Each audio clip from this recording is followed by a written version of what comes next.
In the middle 60s, I was courting my wife, and her mother had a wonderful ritual at home. She put food out on this big table, this groaning board table, and invited people from the community in Kaloa, Kauai to come in and participate. And one time, a fellow who was working on the plantation was supposed to come over, but he was late. The reason why was that he had been promoted that day. He explained that now that he was a Luna and had been promoted to management in the plantation, it was only appropriate that he change parties from Democrat to Republican.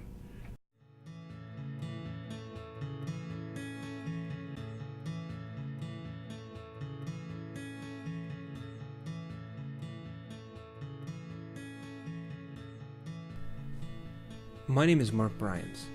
7 years ago, I moved here with my family and have fallen in love with these islands. I now attend Hawaii Pacific University, where I study communication and writing. As a student reporter for Hawaii Pacific News, I wanted to focus on the Hawaii Republican Party and its part in the future of these islands.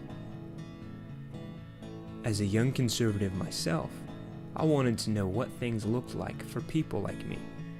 That is, the political minority in one of the largest democratic states in our union, the state that our Commander-in-Chief calls home. With this intent, I interviewed 4 leaders of the Hawaii Republican Party to see if they could give me the answers I was looking for. I was fortunate enough to meet with Senator Sam Sloan, Representative George Fontaine, Hawaii Republican Party Chairman David Cheng, and Representative Corinne Ching. I began my investigation by asking the simple question: what is the current state of the Hawaii Republican Party? Hawaii's history makes a significant difference on why we are where we are, the current political environment. One of the things that we know, the Big Five were regarded as the white Republican dominance over the Asian plantation workers, the minorities, those that were brought over from other countries to help work the plantation fields. The Republicans were always identified with the landowners and with some of the most old conservative viewpoints in terms of exclusion and barriers to entry. And so in 1954 is what they call the Democratic Revolution. So for the first time in Hawaii's history, the Republican majority were ousted, the Democrats came in, both the Senate and House, and it's been dominated by the Democrats since 1954. The Democrats swept the legislature, and so we've had a nearly 50-year term of Democrat rule.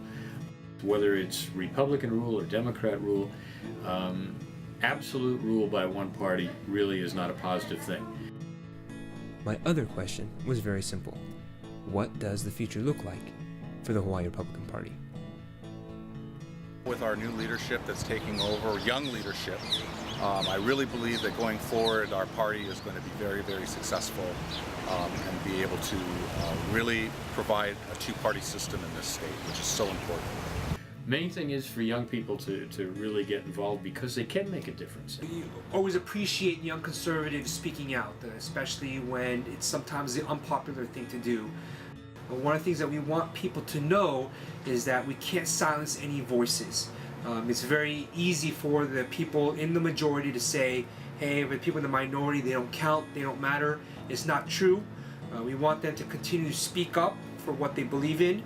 Again, come to the table, have open dialogue of ideas, because only through open dialogue of all ideas, not just one side, is public. That's where the best public policies come from. The first step is to engage, but the second one is to really help young people understand the relevance of politics to their lives, to the decisions that will not only affect them today, but for decades from now. It's basically shaping the world that they're going to live in. From my standpoint, you got to stand for something. And I see Hawaii and our nation at a tipping point, philosophically, economically, and socially. And I want to continue to advocate those conservative principles. The bottom line is this.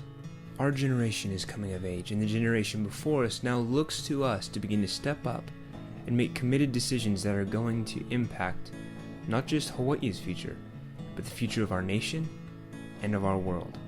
And if the Hawaii Republican Party is going to have any part of shaping that future, then what's needed is for young men and women to step up and bring innovation, commitment, and leadership.